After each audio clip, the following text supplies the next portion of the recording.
नमस्कार जी। पंजाब, हरियाणा, हिमाचल देख रहे हैं आप। आपके साथ मैं हूं धर्मराज सिंह। हिमाचल प्रदेश के धर्मशाला में विधानसभा का शीतकालीन सत्र चल रहा है। सत्र का आज दूसरा दिन है। सत्र में कार्रवाई शुरू होने से पहले बीजेपी के विधायकों ने आज विधानसभा में जमकर सुक्खू सरकार के खिलाफ प्रदर्शन किया। प्रदर्शन के दौरान सरकार के खिलाफ नारेबाजी की गई और आरोप लगाया गया कि सरकार विधायक निधि जारी नहीं कर रही है, जिसके कारण विकास के काम ठप हैं। सरकार पर कमीशन खोरी में व्यस्त होने का आरोप लगाया गया। हिमाचल प्रदेश विधानसभा से धरना प्रदर्शन की तस्वीर आई है। इसमें भारतीय जनता पार्टी के विधायक सत्ताधारी कांग्रेस पर हमला बोल रहे हैं। पहले दिन कांग्रेस विधायकों ने मोर्चा खोला था, तो आज बीजेपी के विधायकों ने फंड न मिलने का आरोप लगाया है। मंत्री जगत सिंह नेगी ने पंचायत चुनाव में देरी पर अपना पक्ष रखा। वैसे ही बीजेपी के विधायक भड़क गए और सदन में ही नारेबाजी शुरू हो गई। विकास कार्यों के लिए पैसा क्यों नहीं आता? और मैं यही कहना चाह रहा हूं कि खाल में रहे वो 118 में क्या चल रहा है, कौन लोग हैं जो नीचे से फाइल बाय हैंड लाते हैं, कौन लोग हैं जो कहते हैं कि हम आपका 2 दिन में काम कर देते हैं। इन तमाम मुद्दों को लेकर के पर्दे निकलने वाले, पर्दे उठने वाले आने वाले समय में। और मैं बड़े साफ शब्दों में कह रहा हूं कि मुख्यमंत्री की व्यवस्था हो सकती है अगर वो इसी प्रकार से भाषा का इस्तेमाल करते रहे। हमने माननीय अध्यक्ष महोदय को विधानसभा के कह दिया क्या कि हम रेस्ट ऑफ द पोर्शन जो हाउस का जो कार्यवाही का रहेगा, जो कुछ भी वो बोलेंगे हम सदन में उनकी बात नहीं सुनेंगे। वह विपक्ष ने सरकार के 11 दिसंबर को मंडी में होने वाले जश्न पर सवाल उठाए हैं। धर्मशाला से बीजेपी के विधायक सुधीर शर्मा ने कहा, सरकार का जश्न मनाना गलत है। सरकार कर्ज में डूबी है और नाकाम हो चुकी है। पंचायत चुनाव को जानबूझकर टाला जा रहा है। वह सत्ता पक्ष ने कहा कि सरकार पंचायत चुनाव को लेकर गंभीर है, कानूनी पहलू पर काम हो रहा है। विपक्ष सदन में समय को बर्बाद कर रहा है। 3 वर्ष का कार्यकाल रहा वर्तमान सरकार का। विपक्ष का तो सीधा कहना है कि जो जिला सबसे ज्यादा प्रभावित आपदा से रहा, वहां 3 वर्ष का आप जश्न मनाने जा रहे हैं और उस पर जो पैसा खर्च हो रहा है वो आपदा का पैसा, डिजास्टर फंड का पैसा, जो सरकारी चिट्ठी उसमें लिखा है, उस पैसे से सारा प्रबंधन होगा। लोगों को लाना, ले जाना और भोजन की व्यवस्था करना। तो क्या ये न्याय संगत है कि जो पैसा आपदा प्रभावितों को मिलना चाहिए था, उस पैसे से आप जश्न मनाने जा रहे हैं? इस सरकार से लोग उम्मीद छोड़ चुके हैं। इसीलिए पूरा सन्नाटा पसरा हुआ विधानसभा के अंदर। अधिकारियों, कर्मचारियों और विधायकों के अलावा कोई नहीं है। तो इसी से सरकार की लोकप्रियता का जो है वो हम पैमाना लगा सकते हैं। जो विपक्ष के हमारे साथी हैं, पिछले 3 वर्ष का जो कार्यकाल प्रदेश सरकार का रहा और जो विधानसभा के सत्र में हमारे विपक्ष के साथियों की जो मानसिकता रही, वो लगातार ये रही कि किस तरह से जो विधानसभा सत्र में जो है विघ्न जो उत्पन्न करना है। और इस बार भी उन्होंने इसी तरह का जो मैं समझता हूँ कार्य किया। और जो महत्वपूर्ण प्रश्न जो माननीय विधायकों द्वारा लगाए गए थे, वो प्रश्न काल जो है पहले आरंभ होता है। उससे पहले उन्होंने नियम 67 के तहत एक प्रस्ताव लाया, जिसमें उन्होंने पंचायती राज चुनाव को लेकर अपना जो है प्रस्ताव उन्होंने प्रस्तुत किया कि इस पे चर्चा होनी चाहिए। अच्छा, उम्मीद उनको ये थी कि ये अस्वीकार होगा और वो इसमें बायकॉट करेंगे।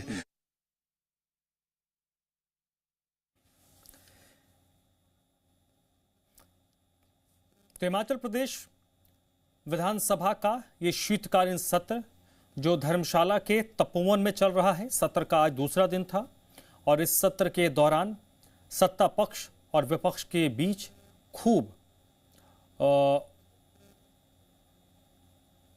टसल देखने को मिल रहा है। एक विशेष तौर पर जो पंचायत चुनाव है उसको लेकर आरोप लगाया जा रहा है। दूसरी तरफ विपक्ष के विधायकों का यह आरोप है कि सरकार की तरफ से जो विधायक निधि है उसको रोका गया है। विधायक निधि जारी नहीं होने के कारण विधायक अपने अपने क्षेत्र में विकास के कार्य नहीं करवा पा रहे हैं। शिक्षण संस्थानों को बंद करने का मुद्दा भी आज विधानसभा में गूंजा है।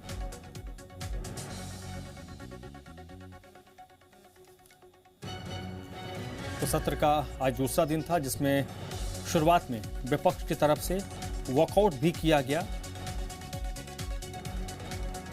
पंचायत चुनाव को लेकर जो सवाल उठाए गए थे, उस पर मुख्यमंत्री की तरफ से कहा गया है कि जब तक राज्य में डिजास्टर एक्ट लगा हुआ है तब तक चुनाव संभव नहीं है। डिजास्टर एक्ट हटेगा और उसके बाद ही पंचायत का चुनाव होगा। इसको लेकर विपक्ष की तरफ से वॉकआउट किया गया।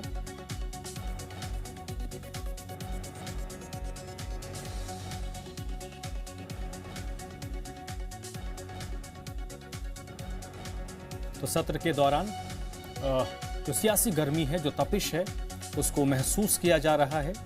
सत्ता पक्ष और विपक्ष अलग अलग मामलों को लेकर एक दूसरे के सामने खड़े नजर आ रहे हैं। विपक्ष अलग अलग मुद्दों को लेकर विधानसभा के अंदर ही आज वॉकआउट करके प्रदर्शन करता हुआ नजर आया। सभी जो विपक्षी विधायक हैं, उन्होंने अपने हाथ में पोस्टर्स लिए हुए थे और सरकार पर आरोप लगा रहे थे। मैं उनके हर बात का जवाब तो कैसे दूं, विधानसभा के अंदर मैंने दे दिया है। विधानसभा के बाहर मैं कहना चाहता हूं कि विपक्ष के नेता का काम आरोप लगाना है, तथ्यों पर पूरी तरह वो छुपा देते हैं और दबाव बनाकर वो सत्ता पक्ष को ये करवाना चाहते हैं कि डिजास्टर एक्ट को खत्म करो। डिजास्टर एक्ट में के तहत हमने पंचायत की सड़कें और जो आपदा प्रभावित परिवार, उनको राहत पहुंचानी है। अभी तक सभी परिवारों को राहत नहीं पहुंची है और सड़कें भी पूरी तरह नहीं खुली है। और सर्दी के मौसम में जहां -10 टेम्परेचर होता है, तो पहले हम उनमें राहत पहुंचाएं। अगर हम पंचायती राज चुनाव में लगेंगे तो अभी स्कूल के जो बच्चों के एग्जामिनेशन होने हैं, सारे टीचर उस कार्य में लग जाएंगे।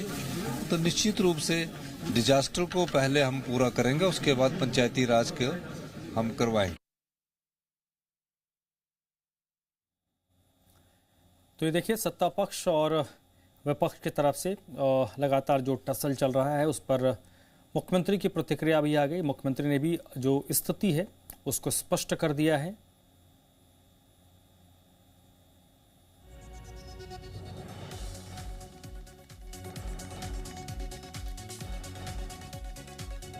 हिमाचल प्रदेश विधानसभा का ये शीतकालीन सत्र है, जिसका आज दूसरा दिन है।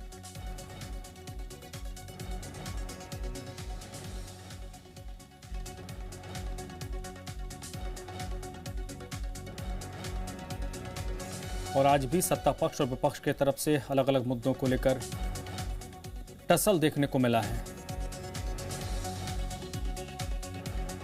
आज पहला दिन था सत्र का। सत्र की कार्रवाई शुरू हो रही थी। स्थगन प्रस्ताव आपकी तरफ से और बाकी सदस्यों की तरफ से लाया गया। मुद्दे क्या है और क्या कुछ चर्चाएं अब आने वाले कुछ घंटों में रहेंगी, क्योंकि 12 लोगों को, सदस्यों को जो है वो समय दिया गया है। देखिए, आज शीतकालीन सत्र का पहला दिन था, इसलिए हमने जो पंचायती राज संस्थाओं और शहरी निकायों के चुनाव होने हैं और उन चुनावों को सरकार अलग अलग प्रयास करके टालने की कोशिश कर रही है, उस मुद्दे को लेकर स्थगन प्रस्ताव नियम शासन में दिया था। अध्यक्ष महोदय ने उसको स्वीकार किया और उसको प्रस्ताव पर रखते हुए मैंने सरकार को इन सभी विषयों पर घेरा कि किस तरह सरकार ने चुनाव आयोग द्वारा दिए गए दिशा निर्देशों की अवहेलना की। मैंने हाउस में भी कहा, उस नेता को हम बिहार की जनता या देश की जनता तो गंभीरता से नहीं देती। आप कांग्रेस पार्टी के मुख्यमंत्री मंत्री है, आप तो गंभीरता से लो, संविधान के अनुसार पंचायती राज संस्थाओं और शहरी निकाय के चुनाव कराओ। यही मैंने विषय वहां पर लाया है। इस विषय के अलावा जो है 3 साल के कार्यकाल के जश्न को लेकर भी सवाल उठाए गए। देखिए, वो तो मैंने इसलिए कहा क्योंकि सरकार उन चुनाव को टालने के लिए आपदा का सहारा ले रही है। तो मैंने ये कहा कि एक तरफ आप आपदा का सहारा ले रहे हो, दूसरी तरफ आप अपने 3 साल का कार्यकाल पूरे होने का जश्न उस मंडी जिला में बना रहे हो जहां पर सबसे ज्यादा आपदा से नुकसान हुआ, और उस जश्न के प्रोग्राम में जो लोग आएंगे उनका खाने और पीने का खर्चा आप आपदा के पैसे से करेंगे। और दर्शाता है कि आप आपदा को लेकर गंभीर नहीं है, अपने प्रत्याशियों की संभावित हार को देखकर आप इन चुनाव को टाल रहे हैं। एक आखिरी सवाल का जवाब आपसे लेना चाहूंगा। सत्ता पक्ष के सदस्यों ने आज बीजेपी के खिलाफ जो है जमकर यहाँ पर नारेबाजी की है, पोस्टर भी दिखाए हैं, महिला उत्पीड़न की जो है संरक्षण की बात कही है जो आरोपी हैं। देखिए, बहुत ही विचित्र बात है, सत्ता पक्ष के लोग नारे लगा रहे हैं, किसके खिलाफ? कुछ गलत हुआ है आप कार्रवाई करो। और जहां तक जिन विषयों को लेकर वो महिला उत्पीड़न की बात कर रहे हैं, कांग्रेस नेताओं को, कार्यकर्ताओं को इन मुद्दों पर बोलने का कोई नैतिक अधिकार नहीं है। इनके नेता ऊपर से नीचे तक इन विषयों से हमेशा जो है जुड़े रहे हैं, इन पर हमेशा आरोप लगते रहे हैं, इसलिए इनको ना तो नैतिक अधिकार है और सत्ता में रहते हुए इस तरह का प्रदर्शन शोभा नहीं देता। जयराम जी जो हैं वो जगत सिंह नेगी जी के प्रति कुछ हीन भावना रखते हैं, इसमें कोई दो राय नहीं है। सबसे मेहनती मिनिस्टर है, डिजास्टर में सबसे ज्यादा काम करते हैं और जो भी लोगों के अधिकार होते हैं उनकी बात सुनते हैं, कोई किसी के प्रति व्यक्तिगत टिप्पणी नहीं करते। और निश्चित तौर पर उनको ऐसा लगता है कि जयराम जी को ऐसा लगता है कि जब वो बोलते हैं तो तथ्यों पर बोलते, तो उनको मुख्यमंत्री होने के नाते पूर्व तो उनको कुछ बातें पिंच होती है, उस पिंच के आधार पर ये महसूस करते हैं। लेकिन मेरा मानना है कि वॉकआउट करके कोई फायदा होने वाला नहीं है और आपसी सामंजस्य से बात करनी चाहिए। जयराम जी को भी उनके प्रति गंभीर टिप्पणियां नहीं करनी चाहिए और मेरा यह मानना है कि जगत सिंह नेगी जी हमारे सबसे जो मिनिस्टर्स हैं वो तत्परता से जवाब देते हैं और तथ्यों के आधार पर जवाब देते हैं। तो चलिए, अखिलेश कपूर जी इस वक्त हमारे साथ जुड़ चुके हैं, प्रवक्ता हैं भारतीय जनता पार्टी के।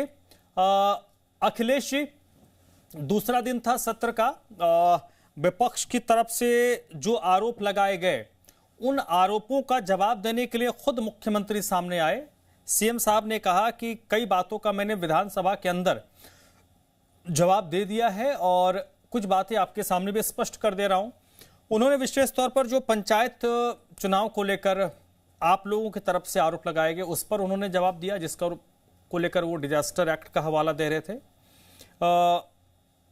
क्या ओवरऑल अब तक जो 2 दिन गुजरे हैं इस सत्र के, स्टेट के लिए, आम लोगों के लिए कितनी कारगर रही है ये 2 दिन की सत्र की कार्रवाई? देखिए, सबसे पहले तो आप सभी दर्शकों को मेरा नमस्कार।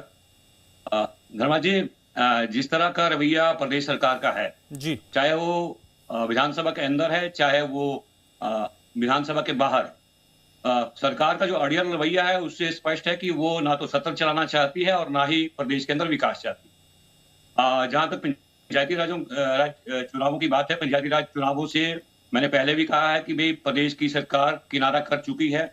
डिजास्टर एक बहाना है, जब इनको जश्न बनाना है मंडी के अंदर तब तो डिजास्टर नहीं है, और जब पंचायती राज चुनावों की बात आती तो डिजास्टर है। और इस तरह का रवैया सरकार का बिल्कुल भारतीय जनता पार्टी सहन नहीं करेगी और भारतीय जनता पार्टी निश्चित तौर पर सड़कों पे उतरेगी और पूरी कांग्रेस की जो नाकामियां हैं उसको लेकर जनता के बीच में भी जाने वाली। वीरेंद्र जी हमारे साथ जुड़ चुके हैं, कांग्रेस पार्टी के नेता हैं। वीरेंद्र जी,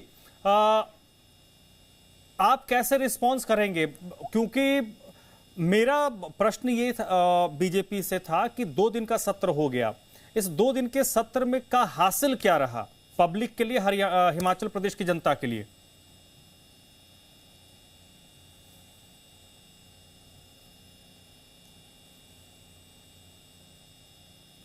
सर आप म्यूट हैं क्या? चेक कर लीजिए एक बार वीरेंद्र जी। हाँ सॉरी, नमस्कार सर। नमस्कार सर, प्लीज कंटिन्यू। मैं आपको यही बताना चाहता हूं, जैसे आप अभी हमारे प्रवक्ता जी, बीजेपी के प्रवक्ता ने कहा, तो मैं उनका ही आंसर दूंगा कि आज आपने देखा होगा कि मुख्यमंत्री जी खुद सामने आए और विधानसभा में उन्होंने सभी जवाब अपने खुद दिए हैं। तो मैं आपको ये बताऊं कि जो पंचायती राज चुनाव के लिए बात कर रहे हैं, आपने देखा होगा कि 2023 से 2025 तक हिमाचल प्रदेश का क्या हाल रहा है, किस तरह की आपदा आई है 2023 में, उसके बाद 2025 में और ज्यादा आपदा आई है जिसमें कि प्रदेश में बहुत ज्यादा नुकसान हुआ है। तो उसी को मद्देनजर देखते हुए आपने देखा होगा कि जैसे कि जो आपदा का कहर है शिमला में बहुत गहरा रहा। फिर आप मंडी जिला तो पूरा ध्वस्त हुआ है, बहुत सारी जगह, कुल्लू, चंबा, कांगड़ा, कहीं भी कोई सा जिला अछूता नहीं है। ये तो हम बड़ी आपदा की बात कर रहे हैं, छोटी छोटी आपदाएं जो हैं हर जिले में, हर गांव में, हर कस्बे में आई है।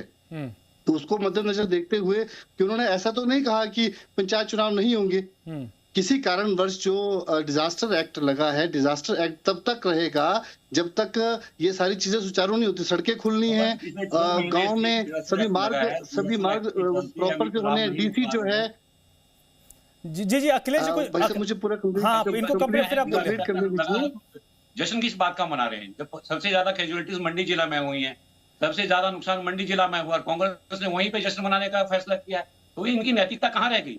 ये संवेदनहीन हो चुकी है प्रदेश की सरकार। जी वीरेंद्र जी बताइए। आप ये देखिए, जो लोग हैं, आप ये देखिए कि जिस जगह जब मंडी में आपदा आई तो हमारे मुख्यमंत्री ठाकुर सुखविंदर सिंह सुक्खू जी कंधे से कंधे मिला के जयराम जी के साथ खड़े रहे, हर वो उनको सहूलियत दी जो वहां पे वो दे सकते थे और कर सकते थे। अब बात रही जश्न की बात मैं आपको बताऊं, करके चले गए, तो ये तो संवेदनशीलता कांग्रेस की सरकार की है। एफआईआर करना नहीं, जिन लोगों का नुकसान हुआ उनकी वो मांगों को लेकर अगर किसी मंत्री के पास जाते तो वहां संवेदनशील होना चाहिए सरकार। इसके विपरीत वहां के लोगों पर एफआईआर हुई है जो जनता जानती है। तो इस तरह का जो रवैया है कांग्रेस का बिल्कुल भी मान्य नहीं है, और कांग्रेस बिल्कुल तानाशाही पे उतर आई। जैसे 1975 में इंदिरा गांधी आप ये गलत लाइन में ले जा रहे हैं भाई साहब। डिजास्टर एक्ट लगा के हिमाचल की जनता को ठगाना चाह रहे हैं, एक मिनट अखिलेश जी, वीरेंद्र जी एक मिनट। अखिलेश जी, आप इससे पहले भी 2-3 दिनों पहले जब आपसे चर्चा हो रही थी तो एक सवाल मेरा था आप लोगों से कि ये जो सत्र होते हैं उसमें ज्यादा से ज्यादा विधायक अपनी बात कहें और पब्लिक के सवाल आए और उनका समाधान विधानसभा के जरिए हो। एक सवाल है कि कल कांग्रेस का प्रदर्शन हुआ, आज बीजेपी का प्रदर्शन हुआ, तो क्या ये काउंटर चल रहा है कि आपने किया तो हम भी करेंगे? अखिलेश जी फिर वीरेंद्र जी रिस्पॉन्ड कर देंगे। इसलिए ये सरकार की जिम्मेदारी है कि सत्र ढंग से चले। उनकी जिम्मेदारी बनती है कि सर्वदलीय बैठक बुलाकर जो जितने भी मुद्दे प्रदेश के अंदर उनको सेटल करने की जिम्मेदारी सरकार की है। अखिलेश जी, विपक्ष भी तो रोल है, विपक्ष भी तो रोल है, सरकार बखूबी ये सभी चीजें निभा रही है, जारी है। हाँ जी भाई साहब आप बताइए। वीरेंद्र जी, एक दिन पहले कांग्रेस का फिर बीजेपी का, कांग्रेस का जो प्रदर्शन था वो आप देखिए वो नाजायज नहीं था। कांग्रेस भाई साहब वो भी बोलेंगे मेरा भी नाजायज नहीं है, ना जायज को डिफरेंशिएट कौन करेगा? राजनीति नहीं मिल रही और सबसे ज्यादा नुकसान मंडी जिला में हुआ है, और प्रदेश के अंदर कई जिला से भारतीय जनता पार्टी के सबसे ज्यादा विधायक चुन के आए तो मंडी जिला है। अब मंडी जिला के विधायक अपने क्षेत्र के लोगों के साथ सुख दुख में साथी नहीं बन पा रहे हैं, उसका भी कारण प्रदेश सरकार। ठीक, हाँ वीरेंद्र जी बताइए। ये तो आप ये देख रहे हैं कि आप एक दिन पहले कांग्रेस ने किया, फिर बीजेपी ने किया, तो काउंटर में फिर कांग्रेस करेगी। क्या आने वाले 2-3 दिन पब्लिक यही इसी तरीके की तस्वीरों को देखेगी, या विधानसभा के अंदर कुछ कामकाज होता दिखे, लोगों की समस्याएं आए, समस्याओं का समाधान होता दिखे? जो नियत और नीति कांग्रेस सरकार की है, इन्होंने जनता से झूठे वादे करके सत्ता हासिल की है। 1500 रुपए देने का वादा महिलाओं से किया, आज तक 1500 रुपए नहीं दिए। युवाओं को 1 लाख आप इस चीज में बिल्कुल देखिए जो वादे किए सुन लेते हैं अखिलेश जी, सुन लीजिए। ऐसा कोई वर्ग नहीं जिसको इन्होंने ठगा नहीं। ठीक है वीरेंद्र जी बोलिए। 10 गारंटियां, 10 वादे आप देखिए, 10 वादे कांग्रेस ने किए थे। सबसे पहला वादा, सबसे बड़ा वादा ओपीएस था, जो आप सभी देख रहे हैं कि ओपीएस प्रदेश सरकार ने दिया। फिर उसके बाद आप बाकी आज की डेट में 7 वादे जो हैं वो कांग्रेस सरकार ने पूरे, अभी 2 साल हमारे पास शेष है। 2 साल में हम 10 के 10 वादे पूरे करेंगे। उसके अलावा महिला खुद कह रही है उनको 1500 रुपए आज तक नहीं मिले। आप तो भारतीय जनता पार्टी विपक्ष की बात है, हम तो कह ही रहे हैं, पर कांग्रेस की महिलाएं भी कह रही हैं कि उनको 1500 रुपए आज तक मुझे लगता है अखिलेश जी आप जमीन पे कम जोड़े हैं, आप ज्यादा सोशल मीडिया ही देख रहे हैं। आप जाके आप अगर आपने जमीन पे बात करनी है, जमीन पे बात करिए। लाहौल स्पीति में सबसे पहले दिया गया, किन्नौर में सबसे पहले दिया गया। कांग्रेस पार्टी नहीं निभा पाई है। आप सीधे बचने का कोशिश कर रहे हैं, चाहे चुनावों के माध्यम से बचने की बात आप कर रहे हैं, चाहे आपके नेता हो, चाहे चुनाव आप देखिए, चुनावों में हम पहले भी चुनावों में गए हैं, आगे 2 साल बाद भी चुनाव में आएगा। वो आप देखिएगा जनता का मैंडेट कहाँ जाता है, वो आपके पास जमीनी स्तर पे दिख जाएगा। अगस्त महीने से चुनाव की प्रक्रिया शुरू हुई है, 6 महीने के अंदर आपको चुनाव पूरे करवाने। आप जनता को जवाब दीजिए, आप कब चुनाव करवाएंगे? नहीं अखिलेश जी, उसका तो रिस्पॉन्स अब मुझे लगता है कि नहीं, एक मिनट अखिलेश जी, अब उन्होंने, मुख्यमंत्री ने कह दिया कि जब तक डिजास्टर एक्ट लागू है तब तक चुनाव पॉसिबल नहीं है। अब तो उन्होंने अपनी स्थिति स्पष्ट कर दी। सरकार कब डिजास्टर एक्ट हटाएगी? जश्न मनाने के लिए डिजास्टर एक्ट में कोई दिक्कत नहीं है इनको। स्कूल खुल रहे हैं, बच्चे स्कूल जा रहे हैं, मंडी में शादी विवाह हो रहे हैं। मंडी में सबसे ज्यादा त्रासदी हुई है, सुनिए आप, मंडी में सबसे ज्यादा त्रासदी हुई है और मंडी में जश्न मनाने का फैसला, मैं इसको स्वागत करता हूं कि मंडी में जश्न मना रहे हैं। इसलिए मना रहे हैं कि मंडी के लोगों को इस वक्त मंडी के लोगों के साथ, मंडी के लोगों को ये दिखेगा जिस तरह से वो काम कर रहे हैं, मंडी के लोगों के साथ खड़े हैं। मंडी में जाकर मनाना चाह रहे हैं, आप खुशी से मनाइए जश्न। नहीं, एक और बात आई है, एक और बात आई वीरेंद्र जी, बीजेपी की तरफ से कहा गया कि भाई विधायक निधि जारी नहीं हुई, तो एक उस पे भी जरूर पब्लिक जानना चाहेगी कि क्या ये सत्य है, विधायक निधि जारी नहीं हो रही है, जारी नहीं की गई है? नहीं, ऐसा नहीं है कि विधायक निधि नहीं जारी हो रही है। विधायक निधि पिछले 3 सालों से, देखिए हम भी मैं आपको बताऊं, जो जैसे हम शिमला में हैं तो हर जगह यहाँ पे शिमला में हमारे 34 वार्ड हैं। यहाँ पे शहर की जो बात कर रहा हूँ 34 वार्ड हैं, वो हर वार्ड में मैं आपको पूरा का पूरा खाका बता दूंगा कि हर वार्ड में हमारे जो विधायक हैं, मैं उन्हीं की बात, क्योंकि निधि तो सभी विधायक की इक्वल आती है। ऐसा तो है नहीं कि कांग्रेस की विधायक की आएगी, बीजेपी की नहीं आएगी, सभी विधायक की निधि आती है और सभी विधायकों को निधि मिलती है। तो उन्होंने पिछले 3 सालों में विधायक निधि नहीं लगती। पहले तो इस चीज को आप क्लियर करें, वार्डों में कोई विधायक निधि नहीं आती, वो काउंसलर है, उनको काउंसलर की निधि मिलती है, विधायक निधि विधायकों को मिलती है। क्यों नहीं लगती है सर? काउंसलर को निधि कहां से आएगी? क्या बात कर रहे हैं आप? अपने आप को जस्टिफाई तो करिए। अब विधायक निधि विधायकों को अखिलेश जी, मैं आपको यही चीज बता रहा हूं कि आप ग्राउंड की रियलिटी समझिए, ग्राउंड की रियलिटी जानिए। मैं आपको पूरी लिस्ट बता दूंगा और पूरी लिस्ट लेकर मैं आपके सामने समक्ष रख दूंगा कि विधायक निधि से कितने पैसे आए हैं। और दूसरी बात है कि प्रदेश सरकार जो है अपने संसाधन जुटाने में लगी है, अपने संसाधन जुटा के वो सारे पूरे हिमाचल में अपने संसाधन, बीजेपी ने पैसा तो अखिलेश जी, वीरेंद्र जी, मुझे लगता है कि जो गर्माहट यहाँ नजर आ रही है वही तपोवन की उस शांतवादी में भी दिख रही है और आने वाले कुछ दिनों तक नजर आएंगी। लेकिन इन सब के बीच हम उम्मीद करेंगे कि ज्यादा से ज्यादा विधायक, 700 से ज्यादा जो सवाल लगे हैं वो सवाल पूछें, उन सवालों का समाधान हो और इस सत्र से पब्लिक के लिए कुछ हासिल हो, वो बेहतर हो प्रदेश के लिए, क्षेत्र के लिए। बहुत बहुत शुक्रिया अखिलेश जी आपका, वीरेंद्र जी आप दोनों का, आप लोगों ने वक्त निकाला इस चर्चा में जुड़ने के लिए। यहाँ एक छोटे से ब्रेक रोकेंगे, जल्द लौटते हैं।